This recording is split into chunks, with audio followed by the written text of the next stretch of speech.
सिद्धांत है कि प्रभु जब लोक का कुछ छीनते हैं तो बहुत दिव्य वस्तु देना होता है, इसलिए छीनते हैं। ध्यान दीजिए, जब आप भगवत मार्ग में चलें और आपका संसार छीनने लगे तो जान लेना कुछ ऐसा मिलने वाला है जो ब्रह्मा का रचा हुआ नहीं है। कुछ प्रभु दिव्य देना चाहते हैं, तभी आपके ये माया के खिलौने छीन रहे हैं। प्रभु की कृपा का यही स्वरूप है कि आपको इन माया के खिलौनों से रहित करके अपने चिदानंदमय खेल में सम्मिलित कर लें।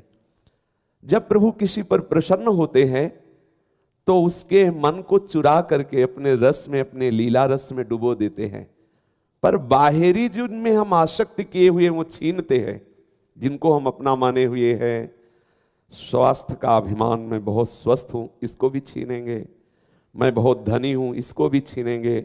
मेरा परिवार मुझे बहुत प्यार करता है, इसको भी छीनेंगे। जहां जहां आपने अपना अधिकार कर रखा है, जब श्री कृष्ण प्रसन्न होंगे तो सब अधिकार छीन लेंगे और आपको एकदम असहाय बना देंगे। उस असहाय स्थिति में परम समर्थ का आश्रय प्रकाशित होता है। जब तक थोड़ा भी कोई आश्रय होता है तब तक शरणागति पुष्ट नहीं होती। भक्तों के चरित्र इस बात के प्रमाण हैं। जहां कहीं कोई भी अन्य आश्रय लिया गया तो वहां प्रभु पर्दे में छिपे रहे, और जहां अनन्य आश्रय हुआ गोविंद छुप नहीं पाए, प्रकाशित हो गए। कहीं वस्त्र रूप में प्रकाशित हो गए, कहीं कोई विविध प्रकार के रूप धारण करके भक्ति की सहायता की। पर सबसे पहली खास बात शरणागति की है कि अन्य आश्रय नहीं। अगर अन्य कोई वस्तु, व्यक्ति, स्थान का आश्रय है तो भगवत कृपा का आप अनुभव नहीं कर पाएंगे। भाई जी के ऊपर ऐसी कृपा बरसी कि साहब नष्ट भ्रष्ट हो गया। पीछे बहुत समय पहले चर्चा हुई थी कि बच्चा ही थे तो भूकंप आया हुआ था, भूकंप में सब विनाश लीला हुई थी। अभी यौवन अवस्था में प्रवेश हुआ, देश स्वतंत्रता के लिए जब जेल में गए, सब जो धन की आय सब बंद हो गई। यहां तक कि खान पान की भी बहुत बड़ी समस्या हो गई, क्योंकि भाई जी तो जेल में हैं और बूढ़ी दादी राम कौर जी और पत्नी, कहां से अर्थ की प्राप्ति हो। हर समस्याओं का समाधान भगवद स्मरण है, महापुरुषों के जीवन चरित्र से मिला। भाई जी जब एकांत में, पीछे चर्चा हुई, जब जेल में बंद हुए, सबसे मिलना जुलना बंद हो गया, कड़ा शासन, तनाई की सजा, कोई मिल नहीं सकता। अभी तक भाई जी भगवत भक्ति में नहीं लगे हुए थे तन्मयता पूर्वक। गुरुमंत्र इनको 5 वर्ष की अवस्था में ही, दादी परम भक्ता थी राम कौर जी, तो गुरुमंत्र दिला दिया था।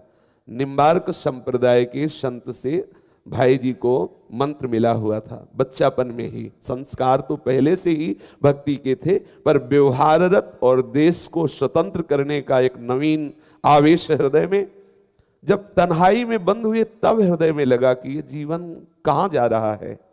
देखो, ये बहुत बल अपने को मिलता है। एक साधारण जीवन से महाभाव तक पहुंचने का चरित्र है, बड़ा आनंददायक चरित्र है भाई जी का।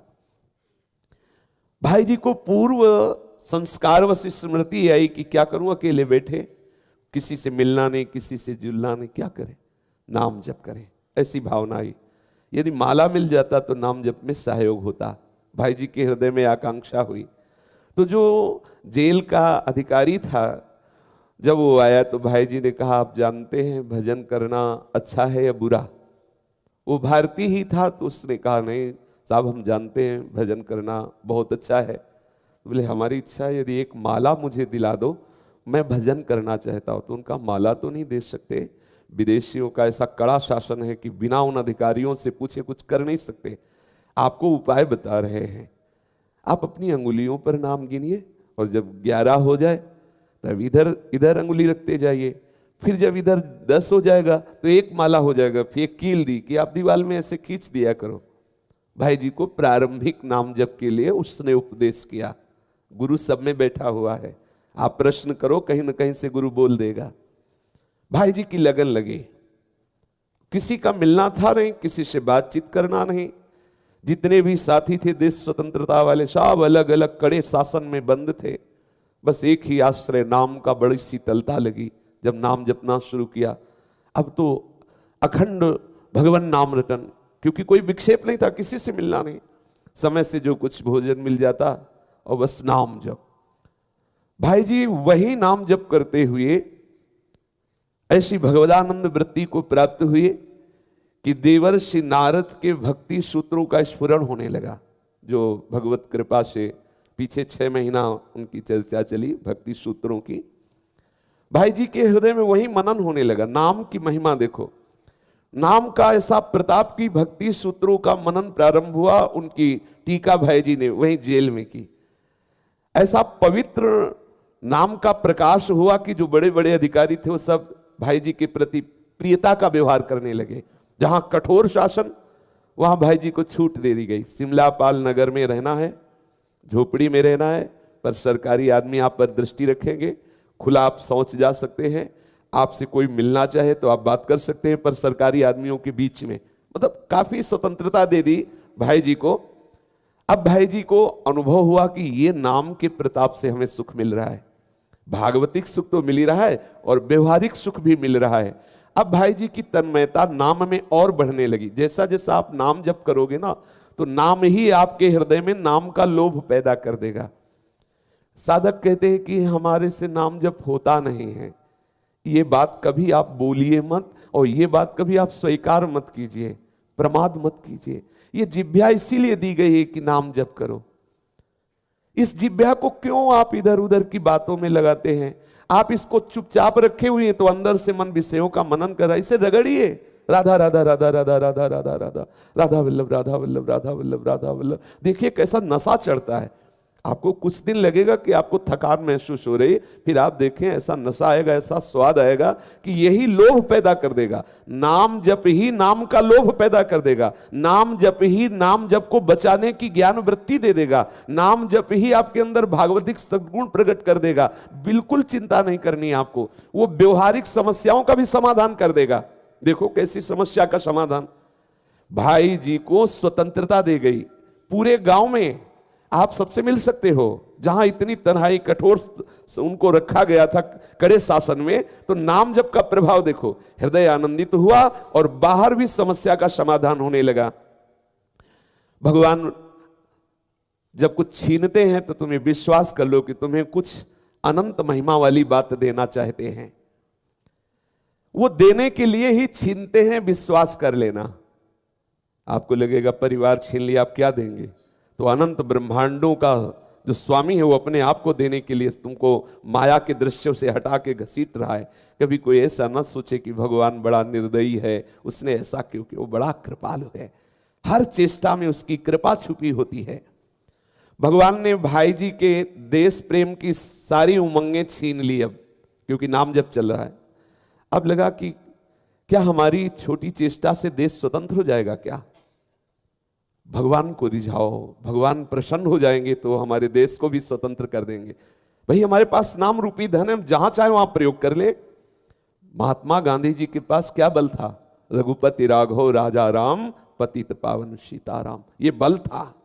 गीता का सिद्धांत और नाम का बल आज भी उन्हीं का सिक्का चलता है। आज भी भारत में महात्मा का ही सिक्का चलता है। महात्मा गांधी जी का ही चश्मा होगा, महात्मा गांधी जी ही विराजमान होंगे। आप देखो नाम का ही तो प्रताप है। नाम जापक महात्मा गांधी का यश छाया हुआ है। किसी की भी जेब में अगर रुपया होगा तो उसमें महात्मा गांधी होंगे। आप देखो एक नाम जापक का कितना बड़ा यश होता है और सामर्थ्य कितनी बड़ी। अस्थि मात्र महात्मा गांधी के शरीर में थे। बड़े बड़े अंग्रेज जो अधिकारी कट्टर क्रूर कर्मी थे, उनसे जब नेत्र मिलाते थे तो थर्रा जाते थे। वो कोई अस्त्र नहीं, कोई शस्त्र नहीं, एक भारतीय सूत का वस्त्र धारण किए हुए, हाथ में गीता लिए हुए, मुख में भगवान नाम लिए हुए, जहां जाते थे वो थर्रा जाते थे कि महात्मा आ गए, महात्मा गांधी जी आ गए। किसी का बस नहीं चलता था उनके सामने, क्योंकि नाम बल था। भाई जी के हृदय में लगा कि ये जो देश स्वतंत्रता के लिए हम प्रयास कर रहे हैं, ये भगवान की कृपा से होगा, भगवान नाम जप से होगा। ये जो हम कर रहे हैं, न जाने कितने लोगों को फांसी मिल रही है, न जाने कितने को मारा जा रहा है। यदि ऐसे जीवन नष्ट हो गया तो क्या लाभ मिलेगा? मुझे लगता है कि भगवान का आश्रय लेकर के भगवान नाम जप करना चाहिए, उसी से सारी बात बनेगी। तो जो विरोध भाव में चेष्टा करने की उमंगें थी, वो भगवान ने उमंगों को बैठाल दिया। उनके हृदय में जो ये उमंगें तरंगें उठी हुई थी वो शांत होने लगी। परिजनों से बिल्कुल अलग, परिवार का कोई भी व्यक्ति बिल्कुल साथ नहीं दे रहा था, क्योंकि जब ये पता चलता है ना कि अमुक आदमी गया तो प्रायः जो रिश्ते नातेदार होते सब मुंह मोड़ लेते हैं। जब आपका सिक्का चलता हो, अर्थात जब आपकी चलती हो, आपके सब कार्य बन रहे हो, तो आपको दसियों लोग हाथ मिलाएंगे, और जहां ये पता चले कि इसकी गाड़ी तो अब खंडक में गिर गई, तो लोग वो दिशा बदल देते, उस मोहल्ले से नहीं निकलेंगे जहां आप होंगे। वो अगर आप बुलाएंगे भी तो फिर वो देखेंगे नहीं आपकी तरफ, बात नहीं। ये सृष्टि का ऐसा है, स्वभाव है।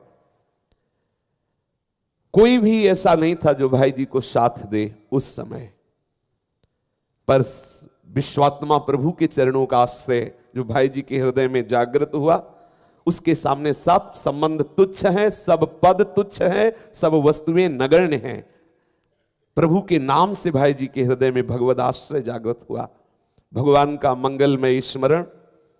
वहां सिमलापाल की दिनचर्या में बस एक ही बात रह गई, खूब प्रभु का स्मरण करना, निरंतर नाम जप करना। भाई जी का विलक्षण परिवर्तन हुआ, जीवन में स्वयं कठोर साधना करने का उत्साह हुआ, सांसारिक विषय भोगों से रहित होकर के निरंतर भगवत भजन करके भगवत साक्षात्कार करूं, ऐसी लालसा जेल में ही जागृत हो गई। सरकार के नियम के अनुसार ये गांव के बाहर जा नहीं सकते थे, शाम के बाद गांव के किसी व्यक्ति से मिल नहीं सकते थे, कोई भी शिक्षा संबंधी बात नहीं कर सकते थे किसी से, शाम के 6 बजे से प्रातः 6 बजे तक बाहर नहीं निकल सकते थे। कोई भी पत्र आदि भी आवे तो पहले सरकारी आदमी उसे पढ़ेगा, फिर पास करेगा, फिर भाई जी के पास जाएगा। सरकार इन्हें खर्चे के लिए 80 रुपये महीने देती थी भाई जी को उस समय, तो ये 30 रुपये अपने खर्चे के लिए रखकर 50 रुपये अपनी दादी के पास परिवार खर्चा चलाने के लिए भेज देते। उन दिनों भाई जी 3 बजे प्रातःकाल उठ जाते और 30 माला नाम जप करके ही सोच जाते। ध्यान दीजिए, 3 बजे प्रातःकाल उठना, अपने तो 4 बजे कहते हैं, तो कुछ ऐसे महापुरुष से कहते हैं कि 6 बजे तक रहने दीजिए तो अच्छा रहेगा। इतना शयन में सुख, नींद में इतना सुख, भाई भूल मत कीजिए। ब्रह्म मुहूर्त का समय बहुत ही बलशाली होता है। उस समय जो आप नाम जप करते हो कई गुना आपके हृदय में शक्ति वर्धन करेगा। आप ब्रह्म मुहूर्त की अमृत वेला में सो रहे हैं, धिक्कार है तुम्हारे जीवन को। उनके लिए कहा नहीं जा सकता जो बेचारे रात में कोई नौकरी आदि करते हैं, फिर आके सुबह तक सोते रहते हैं, अब उनके विषय में बोल नहीं सकते। पर अपने तो भगवत मार्ग के पथिक है, यदि प्रभु ने आपको ऐसा अवसर दिया है कि आप 3 बजे 4 बजे जग सकते हैं, तो प्यारे चूकिए मत, आप जगिए। जग करके आप तत्परता पूर्वक अपने भजन में लगिए। 30 माला नाम जप करके भाई जी फिर सोच जाते थे। अगर हमारे हृदय में ये लालसा नहीं है भजन की, भगवत प्राप्ति की, ये बुझा हुआ जीवन तुम्हें कहीं ऐसी जगह फंसा देगा जो पूरा का पूरा ये मनुष्य जन्म लेना बर्बाद हो जाएगा। मान लीजिए आपकी मनोवृत्ति आपकी ज्ञानेंद्रियों से ऐसी कोई चेष्टा करा देगी कि पूरा जीवन बर्बाद हो जाएगा। इसलिए प्यारे ढिलाई मत दो। प्रातःकालीन बेला और संध्याकालीन बेला ये भजन करने पर बहुत अध्यात्म बल पुष्ट करती है। सूर्यास्ताचल को जा रहे हैं और आप भगवत चिंतन में बैठे हुए हैं, आप देखिए कैसा आपको आत्मबल। ये शास्त्र वेत्ता महापुरुषों ने जो लिखा है, जो सिद्धांत बनाए हैं, ये बहुत अनुभव से बनाए। अब संध्याकालीन बेला पे आप खा पी रहे हैं, हंसी मजाक कर रहे हैं, उद्दंडता कर रहे हैं, क्या आपको भागवती का अनुभव होगा? प्रातःकालीन बेला पर जरूर जगिए, सबसे प्रार्थना है आप जरूर जगिए। अगर आपकी नींद रात्रि में किसी भी कारणवश पूरी नहीं होती तो आप मध्याह्न में थोड़ा शयन कर लीजिए, पर प्रातःकालीन बेला पे बिल्कुल शयन मत कीजिए। चाहे साधक हो, साधिका हो, गृहस्थ साधक हो, विरक्त साधक हो। अरे कैसा जीवन कि आप प्रातःकालीन बेला पे शयन कर रहे हैं, आश्चर्य की बात होती है, आश्चर्य।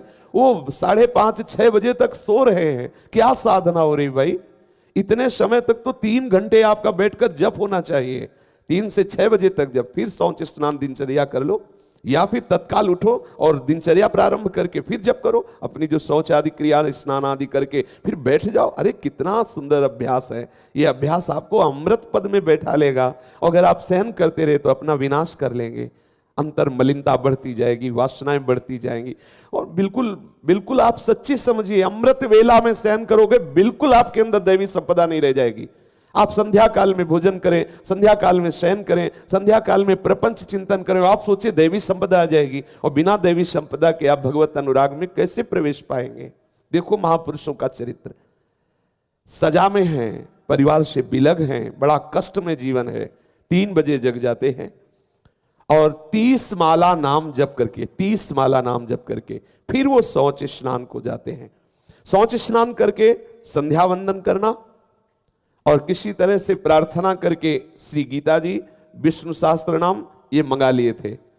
तो संध्या वंदन के बाद गीता जी का स्वाध्याय करना और विष्णु सहस्त्र नाम का पाठ करना। प्रत्येक उपासक वैष्णव जो दीक्षा लिए हुए हैं उनको चाहिए कि गोपाल शास्त्र नाम का एक बार जरूर पाठ करो, चाहे जिस संप्रदाय के हो। बहुत महिमामय, बहुत बहुत बड़ी सामर्थ्य से युक्त गोपाल शास्त्र नाम है। बहुत जल्दी आपको भगवत प्रीता प्रदान करेगा, आपके अपराधों का मार्जन करेगा, आपको अध्यात्म बल देगा। गोपाल शास्त्र नाम संस्कृत आती है तो संस्कृत से भी है, नहीं तो हिंदी से नाम का अलग अलग नमः शब्द जोड़ करके पीछे महापुरुषों ने लिखा हुआ है, आप वैसा भी बोल सकते हो। एक बार विष्णु सहस्त्र नाम या गोपाल सहस्त्र नाम का पाठ 20 मिनट 25 मिनट लगता है, उससे बहुत आपको लाभ है। ये प्रमाद स्थिति में समय खोने वाला स्वभाव आप अपना हटा दीजिए। हमारे पास 24 घंटे समय है, उसमें 6 घंटे अगर हम शयन के रख लेते हैं तो 18 घंटे समय हमारे पास। 18 घंटे अगर हम कोई व्यवहार के कार्य नाम जप करते हुए, और जो व्यवहार शून्य समय हमारे पास है उसे कुचेष्टा में न लगाते हुए साधना में लगाएं, अभी आनंद का अनुभव होने लगे।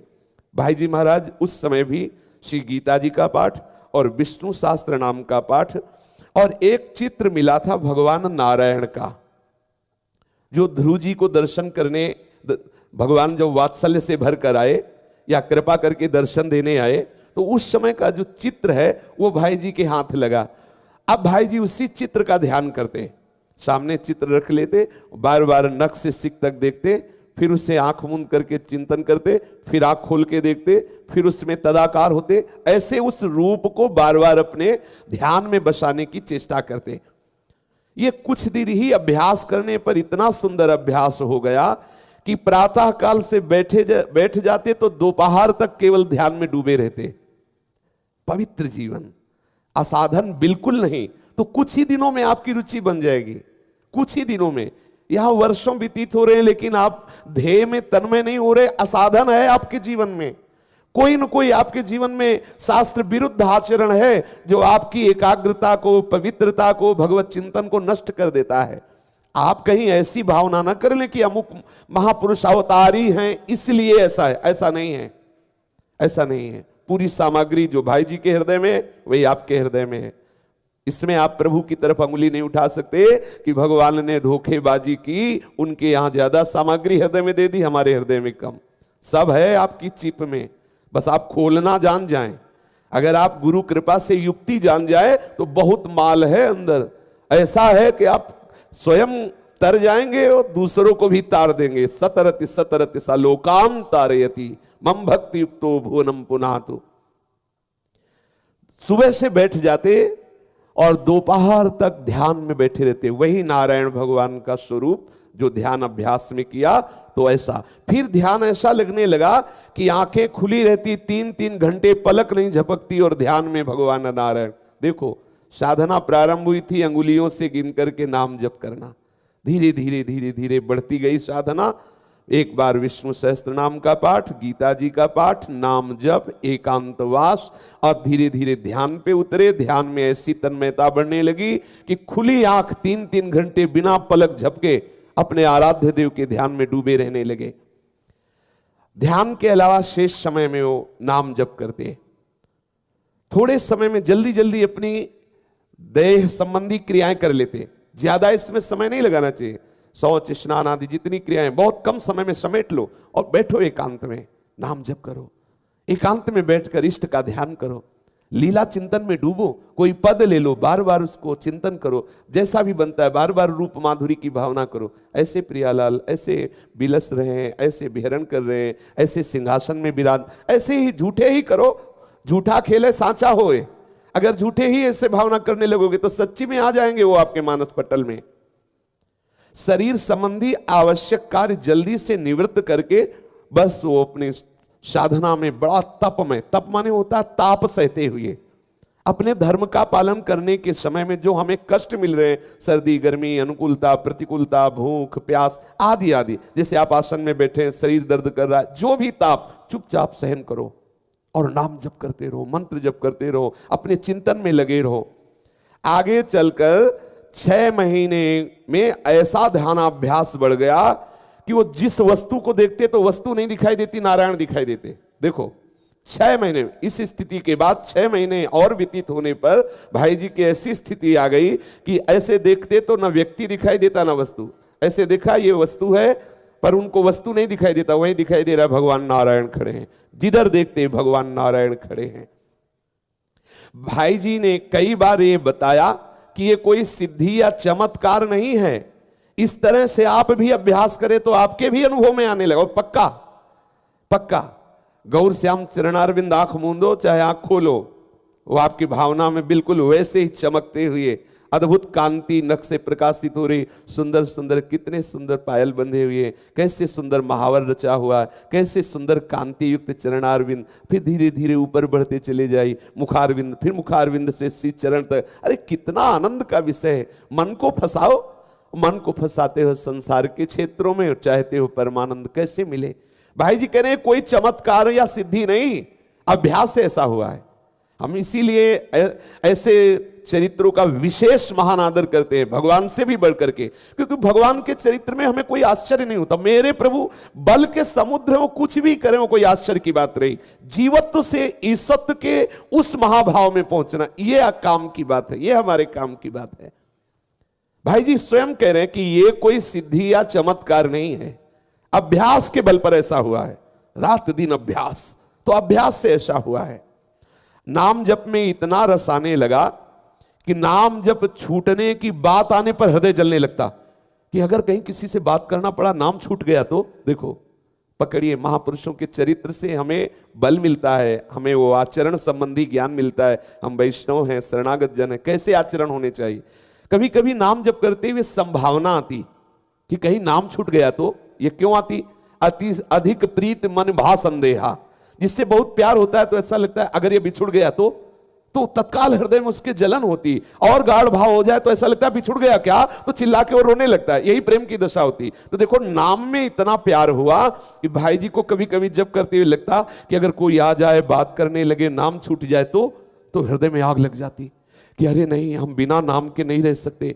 हृदय में बड़ा जलन पैदा होने लगती, मन में भावना आती कि हे भगवान ऐसी कृपा करो मुझसे कोई बात करने ना आवे।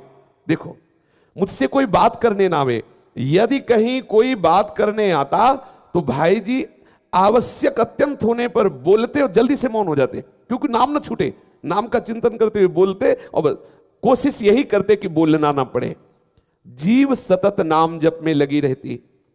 कभी कभी ऐसा होने लगा कि आने वाला व्यक्ति बहुत देर बैठ जाता कि बोल नहीं रहे तो बात करे, तब भाई जी विनम्र भाव से कहते कि भाई साहब मैं तो निकम्मा आदमी हूं और आपको बहुत देर हो गई बैठे, आप निकम्मे मत बनिए, आप काम काज में लगिए जाके, मैं तो बेकार का आदमी हूं, मेरे पास क्यों बैठते हो। विनम्र भाव से कह के उसे हटा देते, अपने पास बैठने भी नहीं देते। देखो एक एक आचरण देख लो, अगर उस रस में डूबना है। कोई बैठा है बोलते नहीं, जब देखा कि वो तो बैठा ही है कि बात करनी पड़ेगी, तब हाथ जोड़ के कहते कि भाई साहब मैं तो निकम्मा आदमी हूं, किसी काम का हूं नहीं, आप समय नष्ट मत कीजिए, अपने किसी कार्य को करिए जो आपको कार्य कर्तव्य कर्म हो, आप जाइए। विनम्र निवेदन कर देते, बहुत देर हो गई, आप पधारिए और कृपा करके जल्दी मत आइएगा। देखिए ये, हाँ जल्दी मत आइए। इस देखो ये हमें रहनी अपने जीवन में उतारनी पड़ेगी। यहां कमरा खोले बैठे कि भगवान को आ जाए थोड़ी देर प्रपंच कर ले, बात कर ले, वहां मना रहे हैं और निवेदन कर रहे हैं कि दोबारा कृपा मत करना, मतलब दोबारा मत जल्दी आना। ऐसा इनकी चेष्टा यही रहती कि कम से कम संपर्क रह जाए, मतलब कोई मिलने ना आवे। नाम में ऐसी महत्व बुद्धि धन बुद्धि हुई, ऐसा लोभ बढ़ा कि अब स्वाभाविक नाम चलने लगा। ध्यान दीजिए, जो ये कहते हैं कि भजन नहीं होता, छू दो, हाथ रख दो, अरे पीठ में बैठा लो, हाथ रख लेगी क्या। आप अभ्यास ले करोगे तो इससे कुछ नहीं होता। इन सब बाहरी बातों पे आप मत जाइए, आप महापुरुषों के चरित्र से बात पकड़िए। नाम में इतनी प्रियता बढ़ने पर अब क्या हुआ, अब स्वाभाविक नाम चलने लगा। एक होता है नाम जपना और एक होता है नाम चलना। चलना होता है परिपक्व अवस्था में। अब भाई जी महाराज का व्यवहार बाहरी जो है वो बहुत संभालते, पर स्वभाव में भजन है ना तो रूखा होने कि जैसे ऐसे कि अब कृपा करना दोबारा मत आना, तो जैसे ये व्यवहार है ना, तो फिर भाई जी को दुख होता कि कठोर मैंने क्यों बोला कठोर। ये नाम की कृपा से आता है। एक दिन की बात है कि भाई जी किसी चिंतन में तल्लीन थे, तो एक समीप में ही सज्जन थे, वो आए और भाई जी से कहा कि वो आप अपनी चाकू दे दीजिए, हमें थोड़ा कार्य है। वो इतना बोला तो भाई जी ऐसे बोले कि अभी जाइए, मतलब अब वो चिंतन में थे। वो सामने वाला व्यक्ति क्या समझता है, आराम से बैठे हैं, उनको लगता है ना जैसे कोई संत टहल रहा है तो आपको लगता है फ्री है। नहीं नहीं, अगर कभी वो ऐसा अनुमति दिए हो तो भले बात करो, बकाया छेड़ो मत। वो कहीं गाढ़ चिंतन में है। अगर वो कैसे खड़े हैं कहीं दीवार के आसपास ऐसे के, तो आप ये मत समझो साधारण खड़े हैं, वो किसी न किसी लीला चिंतन में, प्रभु के रूप में चिंतन। मत छेड़ो, बड़े भाग्य से ऐसा अवसर मिलता है डूबने का, वो डूब रहे हैं। कभी कभी ऐसा देखा गया है, संत महापुरुष किसी ऐसे कोने में कोई दीवार का कोना लेके, कोई वृक्ष का आड़ लेकर चुपचाप खड़े, आप वहां जाके प्रणाम नमस्कार परिचय, ये सब अपराध है, दूर रहो। अगर वो कभी हंस रहे हैं, बात करने की मुद्रा में है तो कर लिया, नहीं दूर से देख लिया। हम कहीं उनके उस भाव देश में बाधा ना पहुंचा दें जो वो डूब रहे हैं, चिंतन कर रहे हैं। एक बार ऐसा हुआ कि सदगुरुदेव भगवान के साथ बरसाने में कुछ दिन ब्रज में ऐसे भ्रमण किए, तो बरसाने में गए तो एक संत भगवान को देखा, तो एकांत में वो रो रहे थे, श्री जी की लाडली प्रिया। तो हृदय में ऐसा लगा कि प्रणाम करना चाहिए। तो गुरु जी भी थे, तो आगे बढ़कर हम गए, प्रणाम किया और हाथ जोड़ के खड़े हो गए। तो बार बार गुरुजी ऐसे ऐसे कर रहे थे, ऐसे, तो मुझे लगा कुछ गलती हो गई क्या, तो हट के आए। तो उनका क्या बहिर्मुख कार्य करते हो, वो डूबे हुए हैं और तुम बार बार प्रणाम कर रहे हो, मतलब उनकी दृष्टि लेना चाहते हो, ये क्या उद्दंडता है। तो उनका महाराज इससे उनको अब संन्यास मार्ग से आए थे, प्रेमियों की रहनी हमें पता ही नहीं थी। तो बोले कभी भी ऐसा कोई दृश्य हो, किसी संत के पास मत जाना, दूर रहना। पता नहीं वो किस भाव में डूब रहे, देखो रो रहे हैं प्रिया प्रिया, और तुम उनसे बात करने की चेष्टा करो, तुम उनको प्रणाम करो, तुम उनकी दृष्टि, उनका चिंतन खींचने की, ये ठीक नहीं है, अपराध के अंतर्गत आता है। उस दिन से सावधान। किसी संत को देखो, अगर वो आपको वो चेष्टा पता चले वो नहीं देखना चाहता, तो बिल्कुल मत देखने दो, बिल्कुल परिचय, आप निकल जाओ। कभी ठाकुर जी कृपा करेंगे, वो आनंद उमगन में होंगे, हम उनसे बात कर लेंगे, लेकिन उस समय नहीं करना। उस समय वो अपने प्रीतम में डूबे हुए। बिल्कुल बिल्कुल, ये बहुत कभी कभी ऐसा संयोग मिलता है, तो आप दर्शन का आनंद लो। जैसे कोई संत रो रहा है कोई, तो आप आनंद लो कि देखो इस समय सीधे प्रभु से जुड़े हुए, इनके दर्शन का मतलब सीधे प्रभु के दर्शन, आप आह्लादित, उनको छेड़िए मत। तो भाई जी एकदम चिंतन में तल्लीन थे और वो बहिर्मुख थे, वो जानते नहीं थे। तो भाई जी से कहा वो अपनी जरा चाकू दे दीजिए। तो अब एकदम शब्द आया और सामने व्यक्ति आया, तो चिंतन बदला। तो भाई जी ने झिड़क के कहा जाइए चाकू दे दीजिए, जाइए फिर ले लेना के जाइए आप। अब वो तो चले गए। अब भाई जी को दुख हुआ कि मैंने ऐसा क्यों झिड़क दिया। एक बहुत कोमल हृदय होता है भजन करने वाले। फिर भाई जी अपना चिंतन छोड़े, चाकू लिए, उसकी कुटिया गए, उसको दिया कि आप प्रयोग कर लीजिए। फिर लौट के आए, तब फिर शांति मिली, चिंतन में फिर लग गए।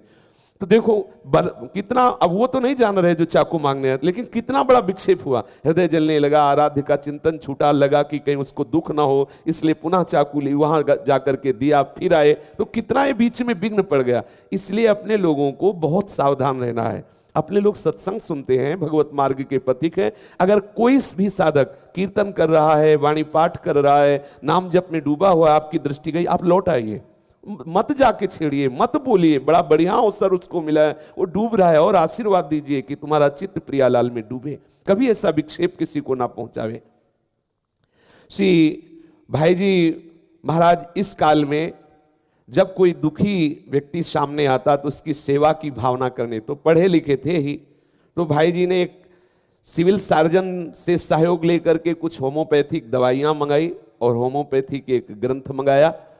और वहाँ ग्रामीण जन जो गरीब लोग थे सिमलापाल में और किसी रोग से ग्रसित थे, दवा नहीं कर सकते थे, तो भाई जी उनको उनके पास जाते, क्योंकि दिन में जा सकते थे, ऐसी छूट मिल गई थी, और होम्योपैथिक दवा देते और उस पुस्तक के आधार पर, और सिविल सर्जन से संबंध रखते, उनसे सलाह लेने लगते। और नाम जप का ऐसा चमत्कार कि ये जो भी दवा देते काम कर जाती। बात यहां नाम जप की है, दवा की कम है। दवा तो कोई भी दे सकता है, पर अब जैसे भक्त के हृदय में आया ना कि इसको ये दर्द है, ये दर्द ठीक हो जाए इसलिए ये दवा देते हैं, तो वो दवा काम नहीं कर रही, वो उसके हृदय में जो चिंतन बना और नाम जप है, तो नाम जप के भाई जी जिसको दवा देते वो ठीक हो। अब तो भाई जी के पास भीड़ लगने लगी, जहां किसी को कोई भी परेशानी होती वो भाई जी के पास आता और भाई जी उसे दवा देते। बाद में सरकार से और छूट मिली तो धर्म पत्नी को भी बुला लिया और उनसे भी कहा कि नगर के लोग जो गरीब हैं उनकी हम लोगों को सेवा कर, तो दोनों मिल करके ऐसी सेवा करते। भाई जी कहते मुझे कल्पनातीत आनंद मिलता दूसरे की सेवा में।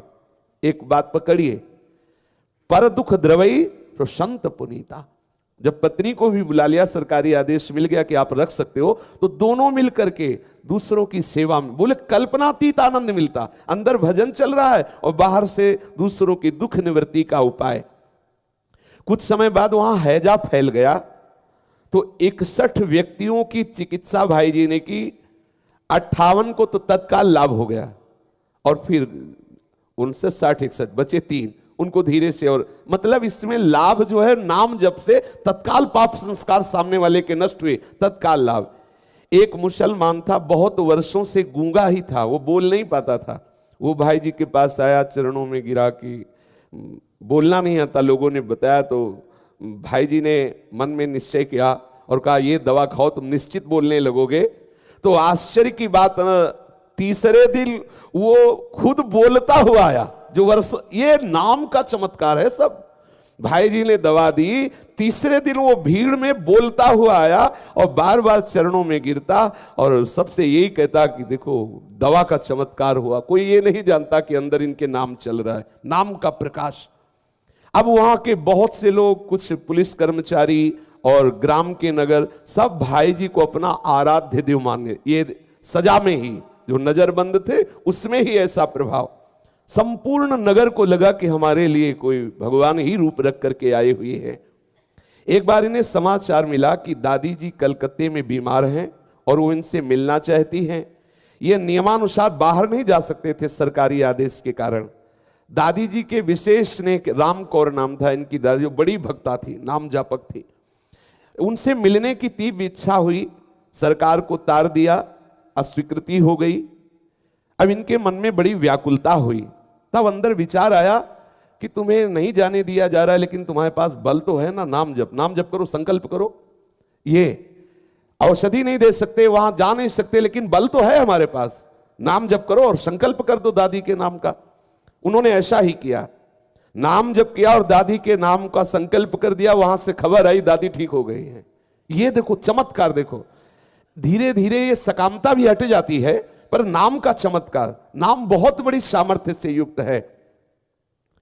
वो एक मुसलमान डिप्टी कलेक्टर मुआयना करने आया, फिर भाई जी ने प्रार्थना की कि वो पता चल गया था कि दादी जी स्वस्थ हो रही है, और उन्होंने प्रार्थना की कि हमारे यहाँ से घर से आया था ऐसा, तो अगर आपकी अनुमति हो, ऑर्डर मिल जाए तो मैं चला जाऊं। तो इन्हें विश्वास नहीं था कि ये भला क्या हमें आदेश करेगा, लेकिन वो तत्काल बोला आप चिंता मत करो, कल पास आ जाएगा, हम गवर्नर से पास करवा के भेज देंगे। आप नाम जप करने लगे और विश्वास किया कि सारे चमत्कार इसी नाम से हो रहे। दूसरे दिन ही 7 दिन के लिए छुट्टी मिल गई इनको, पैरोल पर जाने की आज्ञा मिल गई, सरकारी आदेश। आश्चर्यचकित हुए, भगवत कृपा से रोने लगे कि अरे इतना चमत्कार नाम का होता है। उधर दादी ठीक हो रही पर मिलने की आकांक्षा, तो इधर 7 दिन के लिए पास मिल गया, आप जा सकते। रोना आ गया भाई जी को, इतने कृपालु, इतना चमत्कार नाम से होता है। अब आप उस कोटि से तन्मयता करके नाम जप नहीं करते, मातृ बुद्धि नहीं करते, कई ऐसे अपराध करते रहते हैं जिससे नाम का प्रभाव दबता रहता है। कई ऐसी छोटी मोटी वासनाओं में अपने नाम जप को आप हटाते रहते हैं, इसलिए आप ऐसा नहीं। तो सच्ची माने आपके पास बहुत बड़ा बल है, नाम बहुत बड़ा बल है, आप बैठे बैठे जो चाहे कर सकते हैं। नाम जप में बड़ी सामर्थ्य है। इस नजरबंदी के जीवन में भाई जी की साधना का सोपान बढ़ने लगा, वृत्तियां अंतर्मुख हुई।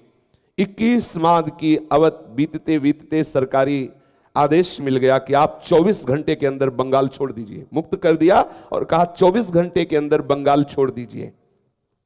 सिमलापाल में रह करके सचमुच सचमुच भाई जी का जीवन ही बदल गया। ग्रामवासियों ने जब सुना कि भाई जी जैसे पर दुख द्रवित भावना वाले महापुरुष को छुट्टी दे दी गई, जेल से मुक्त कर दिया गया, अब ये हमारे नगर से चले जाएंगे, 24 घंटे का समय दिया गया है, बंगाल छोड़ दीजिए। सब विकल हो गए, जैसे परिवार के लोग होते हैं विकल। जिसको देखो वही विकल हो रहा कि ये चले जाएंगे हम लोगों के बीच से। प्रतिदिन जो माता की तरह दुलार करते थे, कोई भी कष्ट हो जाए, कोई भी दवा दे दें, किसी को भी दे दें, परम लाभ, क्योंकि नाम जब चल रहा है, भगवद आश्रय है।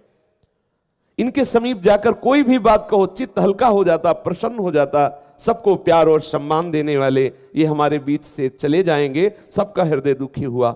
ग्रामवासी इकट्ठा हो गए, सब भाई जी के सामने रोने लगे कि हम लोगों का जीवन ही आप थे। उधर बांकुड़ा जाने के लिए बैलगाड़ी तैयार की गई। भाई जी ने हाथ जोड़कर सबको स्नेह दृष्टि से हाथ फैला करके कहा कि हम शरीर से तो जा रहे हैं, लेकिन भावना से हम आप लोगों के बीच में ही हैं। कोई विकल मत हो, रो मत। अगर हमसे कोई त्रुटि हुई हो तो सब लोग क्षमा करना। ये संत हृदय होता है। भाई जी ने सबसे ऐसा कहा और सबसे कहा कि मेरे हृदय की इच्छा यही है कि सब लोग भगवान नाम जप करो, सबका आश्रय श्री भगवान हो, सबका मन भगवान में लगे, जिससे सबको परमानंद की प्राप्ति हो। सबने हृदय में भर करके भाई जी की माधुर्य मूर्ति, वो जो मुस्कुराते हुए दैन्य भाव से सबको प्यार कर रहे थे, सबने हृदय में वो मूर्ति बैठा ली। भाई जी गए, बैलगाड़ी पे बैठ गए। बैलगाड़ी चल रही, सिमलापाल वासी अपने को रोक न सके, बहुत लोग बैलगाड़ी के पीछे पीछे चले जा रहे थे। सिमलापाल का जन समूह बैलगाड़ी के पीछे था। भाई जी सबसे हाथ जोड़ के इशारा करते कि वापस हो जाइए। गांव बहुत दूर निकल गया था, फिर भी गांव वाले वापस नहीं जा रहे थे। भाई जी ने गाड़ी रोकी और अवरुद्ध कंठ से कहा कि भाई आप जितना सब प्यार कर रहे हैं, मैं इस प्यार का बदला नहीं चुका सकता हूं। आप समझते हैं हमने सेवा की, हमारी क्या सेवा, लेकिन आपका जो ये प्यार है, पर हम प्रार्थना करते हैं बहुत दूर चले आए हो, अब सब लोग लौट जाइए। अगर आप हमसे प्यार करते हो तो अब कोई हमारे पीछे ना आवे। आप लोगों का स्नेह और प्यार मैं जीवन भर स्मरण रखूंगा। आपका प्यार हमारी निधि है। अंतस्थल से ऐसे शब्द जब निकले कि आज्ञा हुई कि कोई भी पीछे नहीं आएगा, सब लोग रोते हुए रुक गए। जब तक भाई जी दिखाई दिए तब तक सब वहीं खड़े रहे, फिर सब वापस चले आए।